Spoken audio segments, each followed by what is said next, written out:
The declared winner of 2023 presidential election did not win. Labour Party presidential candidate Peter Obi. Well, my first reaction generally is that I contested the election. I wasn't contesting it to help anybody to win.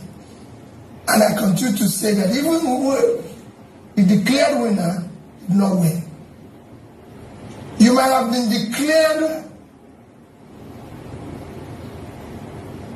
by inec. Whatever means, but it's not won the election.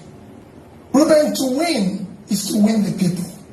Democracy is Government of the people. Government of the people, by the people, for the people. That means if you must win, you must win the people.